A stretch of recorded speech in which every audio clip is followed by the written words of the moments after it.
viewers. This is Ichiro Machino. I'm the founder of the E-Communicators E-Communicators.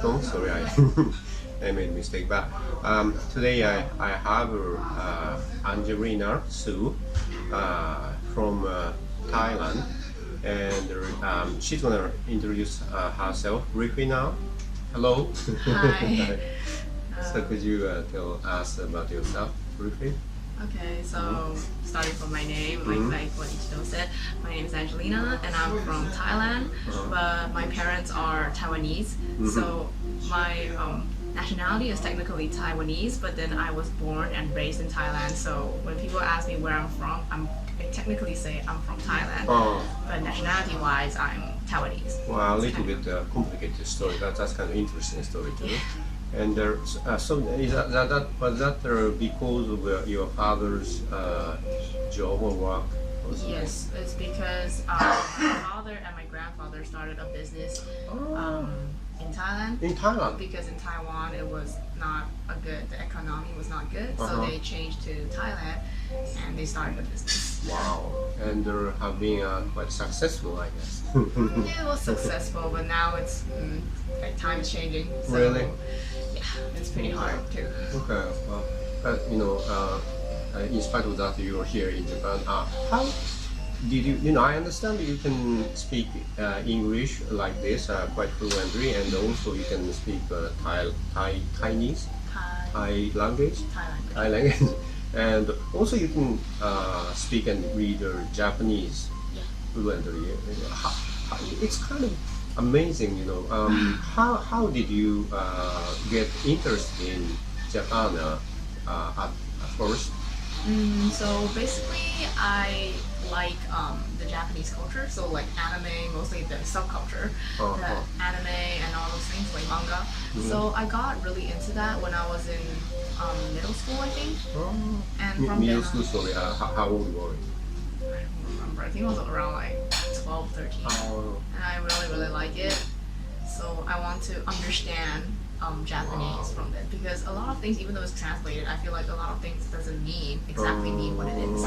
So it triggered my interest in like Japanese, and I began to like study little by little by myself, and then it became harder. So that's why I got like a teacher to come teach me at home. Wow, that's amazing. Actually, I learned Japanese for like 6 years already in total.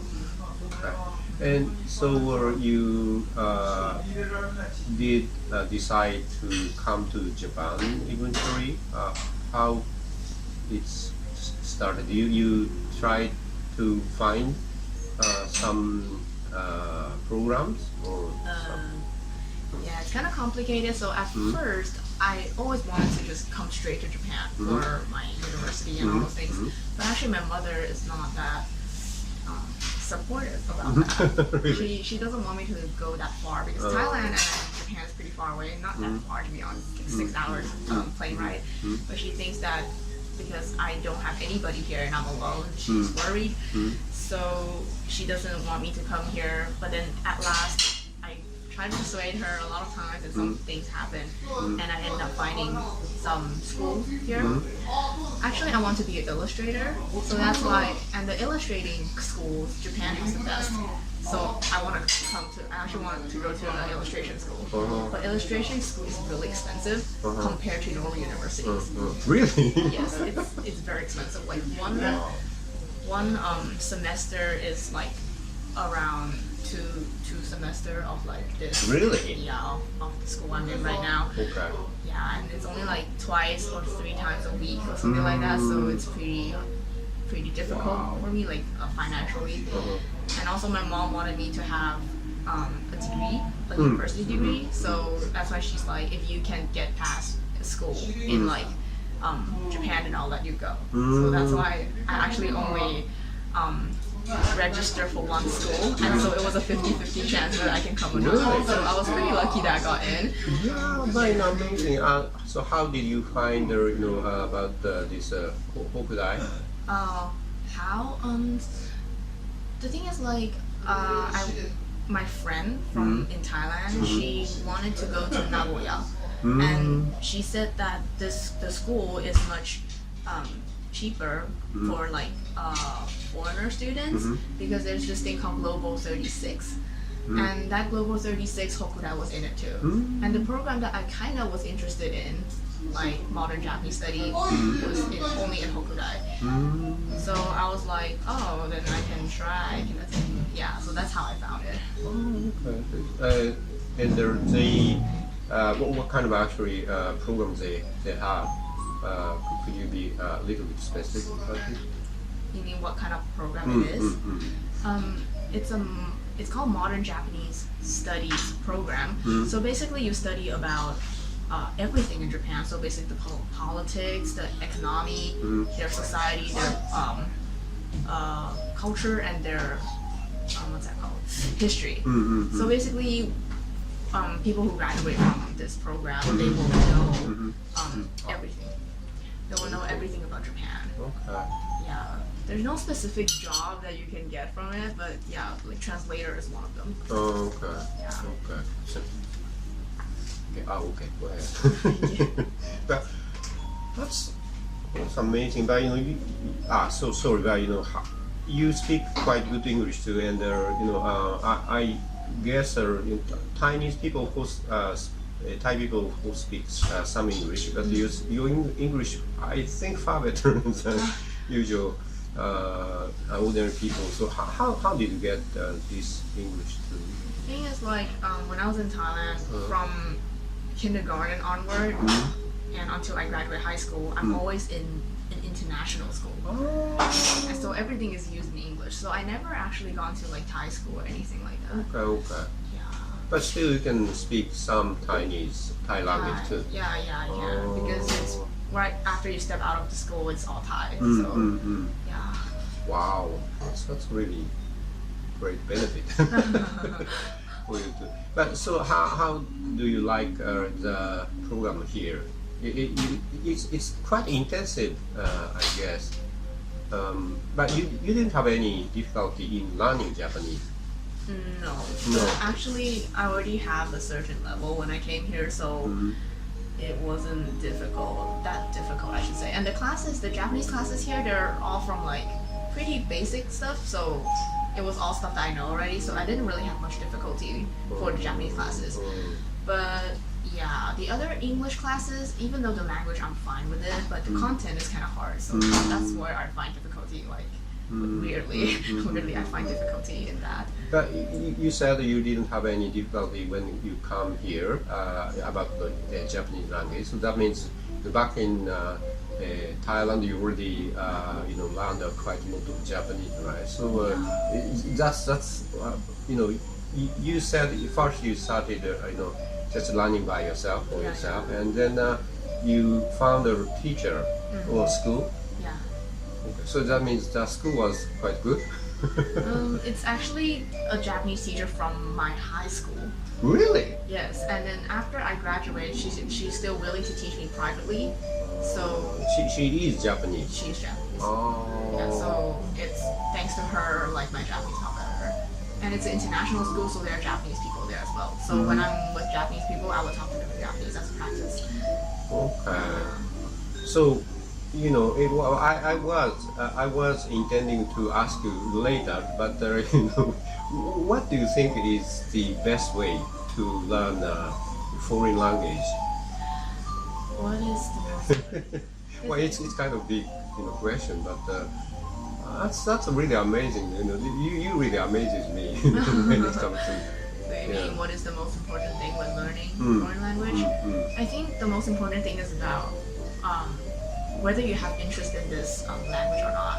If you didn't have the interest, no matter how much you learn it, you won't get in as much as with somebody compared to somebody who has a lot of interest in it. So I have passion for Japanese, and I think that's why I don't find it difficult, and I keep on like very intrigued to keep on moving up, level up.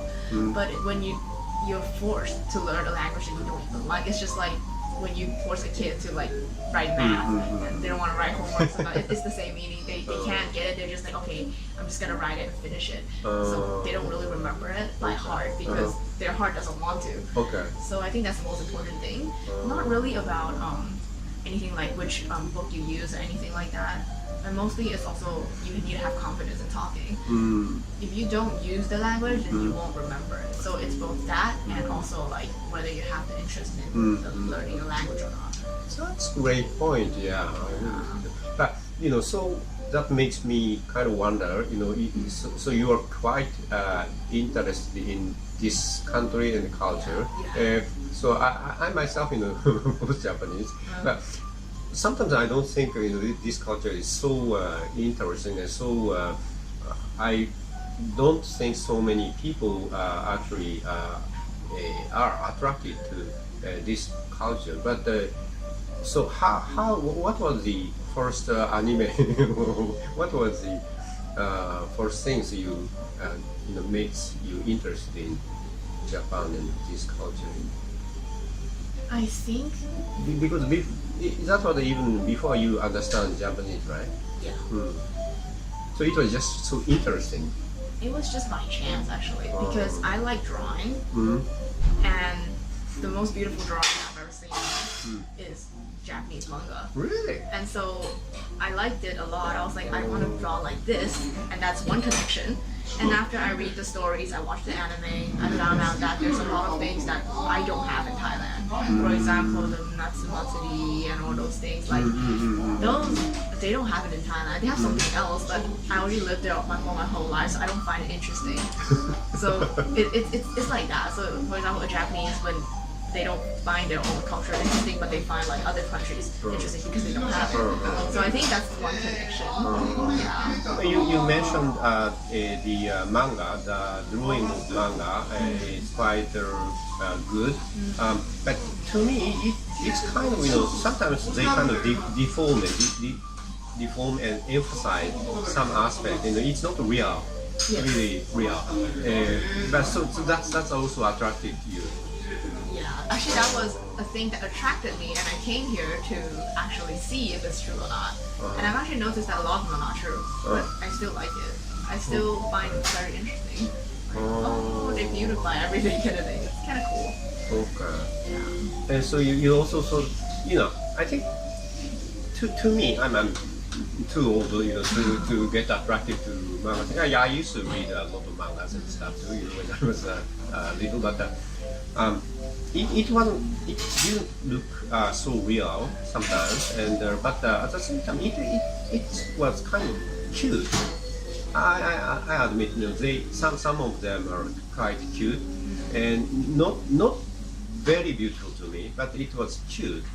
So I think that's kind of a new maybe type of value of art or something. But I don't know. Do you think that's partly true? Yes, that's partly true. Like it depends on the person's how people value things. So some people might view art this way, some people might view music this way. So it depends on how people view things. Yeah, but for my case, I can't help myself and get really attracted to it. And I usually go to live and all those things. Like there's a lot of manga events and all those things. I go, and there's an urge for me to like want to understand what they say, because it's not like you watch anime and there's a subtitle down there. So when I hear it, I want to know what they're saying, because everyone is laughing, but I don't know what they're laughing at. That's when I first came. So it makes me motivates me actually to like try to speak with people, try to watch anime without subtitles, study a bit harder, something like that, to like raise my hearing skills. And now I can perfectly just understand. Understand. So you also attracted to the story of anime things too. Yes. Okay. So which anime, which specific one do you like best? I don't think I know better. That's a very hard question. A lot of people ask me that question too, but I can't decide because all of them are just masterpieces to me, so I can't really decide. Okay, but for example, what kind? There are a lot of different types of animes. For boys and for girls. Yeah. So basically for girls. Now anything is fine, as long as the story is good and the characters are okay. The recent one that I'm watching is Kimetsu no Yaiba, and that's Kimetsu no Yaiba. yeah. What kind of setting? It's more about fantasy. It's like this guy whose family was killed by a monster. Really? Yeah, by what they call the Oni. And the Oni changed his little sister to one of their kind. So they changed her to Oni as well. So he is trying to save his sister to change her back to a human. And it's the story like that. Yeah, so they go on an adventure to go find the boss so that he can change her back to human. So it's a little bit like a zombie thing. Not really zombie. It's Only okay, thing. it's okay. Oh, okay. Yeah, So what most attracts you? You kind of like this family affection or tie with between brother and sister in this specific story. So what do I like from this? Too analytic maybe. The story is really really good, and the character is actually pretty unique. So that actually it's good to see. Like it's visually it's good, it's pleasant, and the story is good too. I'm very into voice actors, so the voice actor in there is one of my favorite voice actors too. So that made me want to really watch it because I want to hear his voice. Yeah, So, if they make it like a real movie with real people, that will lose. yes. Okay. Usually, when they make anime or manga into like live action, it's not good. It's like that. But a lot of people who watch anime, they don't really watch the real live action because it's weird. So nowadays, so as I said earlier, I used to think anime or Japanese manga is not, quite real and not natural. But nowadays, you see when you see movies and stuff, a lot of them kind of follow the plot and some kind of story, kind of similar to anime stories too. So in that sense, I think I really think anime might be kind of ahead. But so what do you think? People are really crazy about anime all over the world, and they also kind of attracted for that kind of reason you have. It really depends on people. It really depends on people. But these days, if they're a girl, they usually get attracted to like the characters in there because there's like male character and the male character. They draw very like handsome, so a lot of girls will like it. Really? Yeah. And there's a lot of idol animes going on right now. And idol anime. Idol anime. So they do actual lives as well. So the voice actor will go to the live stage and do it. Yeah, I recently just went to one, and it was really good because it's really the character's voice. It's not like some random person. So you get really happy. You actually see the character right there somehow, even though they're a real person, but their voice is the character. So a lot of girls will like it. And if it's guys, sometimes they also look at the female characters in there because some are really cute and all those things. I think mostly it's like character. Story recently not so many because I do notice that the recent animes they don't have that like super great stories as if those in the past. Yeah, so it's mostly based on whether someone is handsome or someone's beautiful or not. Wow, you should really. Your throat is, get dry. Yeah.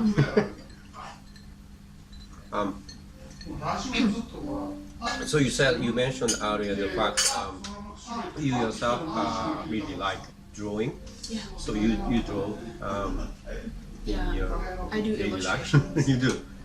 I do both computer and watercolor. Watercolor too. Watercolor, yeah. So what kind of drawing? It's mostly like anime style, illustrations, not like background or anything like that. So yeah. So you make your own character? Yeah, I do. You do? Yeah, because I wanted to be a character designer, so I have to make portfolios. Yeah, so but now I'm not sure. What kind of a character you are making? Maybe that must be secret, but you know. I can't really say what characters. Mostly like making character means like drawing what the character looks like, but not really set what the character's personality is. I just draw like both female and male, from cute to beautiful style. Yeah, those kind. The drawing on your line was what you made? Online. Yeah, No. online you kind of put. Oh no, that's a band. So nah. What I drew, I put it on Instagram or Twitter. So yeah. Wow. But so in the future you really want to be a designer of If possible. character for anime. Possible. Oh, okay. So now even now you kind of collecting information about that kind of companies or productions or. Yeah, I have a company that I want to go in, but Really? it's in Tokyo, and actually, I want to stay in Sapporo. You do? Yes. Really? Yeah, because Tokyo is too urban, and it's like, it's too many people. I can't really do with like too many people. Yeah, so, but you're from Bangkok, Bangkok you have so many people. I mean, I didn't like it there, so yeah. At first, when I haven't came to like Sapporo, I go to Tokyo for like Akihabara and those things. I really liked it because they have a lot of things there. But if I want to go there for like fun, but not like living there. I think it's pretty stressful to live there. Really? Yeah, so because everyone's pace is pretty fast, and I can't really keep up with it. It's also my problem, but I like the pace in Sapporo more. Okay. Yeah, some people say that. Yeah. Yeah. Really? Okay. But you said you really seem to like Japan, but when you came here, were there anything which kind of disappointed you about this country? Or maybe, well, if you have to be a little bit critical about this country, what is it? What do you think is not that good thing about this country? One thing that really made me kind of, not really to the point of disappointed, but kind of mad about, which is like, everything needs to go by manual. Like everything is rule. So you can't go anywhere outside of that rule. Or everything is you have to register, something like that. For example, when I go to the bank, I want to use, for example, Yucho, so Yucho Direct. Usually in Thailand, it's like if you register for a card or a bank account, then you can usually just download the app and use it right away. But in Japan, you need to register, send it to the Yucho office, wait for 3 days, the number comes back, then you like insert all those things and wait for another day so that you can start using the app, which is really the waste of time to me. Yeah, and sometimes when you ask them something, as in anywhere, like something that you hope that they can do it for you, they just kind of say like, oh, this is the rule, so we can't do anything about it. Which is really weird to me, because in Thailand, if it's something like that happens, if you kind of like ask them like nicely and say like, could you please help me kind of thing, they will be like, oh, okay, fine. They will just go outside of the rule and help you. More flexible. More flexible. Like here it's like, it's the rule. It's the rules kind of things. And that really made me a bit mad. But anything other than that, I'm fine. So sorry, but you've been here for this for 1 year now. 2 years. 2 years now. Yeah. Yes. So what your typical day is like at school? At school, so I just go to school, go to class, then some days I have part-time job, so I go to part-time job. What do you do? I work in an office. Oh. Yeah, we you just sit in an office and you we sell supplements on the internet. So on Rakuten, Amazon, and Really? Yahoo. Yeah, so those three, and I just kind of help assistant and also like manage and make some pictures, something like that. Oh, wow. So also you use your language skill, Language. language skill, sorry, Skills. language skill Oh yeah. for that. Because for our part-time job, we have to talk with some people in America. So it's like a link with America. So they need people who speak English as Yeah, well. yeah. But these days, I didn't really do anything talking to the Americans, but it's more like I just sit in the office and make pictures and work on some credits and something like that. You're really good at all those things, huh?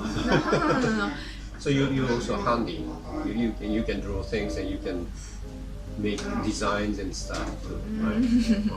It's more based off like my interest. If I didn't have, I don't think I would do it. But so you don't have to prepare for the classes. Prepare. Depends on class. Some class, if they say you have to prepare this certain things, then I would prepare. But it's not like I would prepare for the whole day. So I would kind of just go to work, come back, and if I have some time, I would read some stuff, or I'll just rest some of the time. Yeah. So for you, this program at Hokusai isn't so demanding. It's okay. It's okay. Oh. Difficult? I can't really say that because it's okay. It's not very difficult, but it's not easy as well. So I think it's okay for me. Partly because you can speak and read this language quite well. Yeah, but for our program, it's like for the first 2 years, you study in English. But then from third year onward, you need to go study with the Japanese people. So you choose your, what's that called? Your major and minor. So you, for example, I want to do like culture and history. So I would go for the literature side. And people who want to go through like talk about government and all those things, they'll go to the political side. So they will go to classes that Japanese people are actually taking in the actual like courses. So we'll be in the same class as them. So that's why like our program requires people to finish all the Japanese classes before you turn third year. Yeah. After I think you can maybe write and read in Japanese better than I do. So. No, that's right.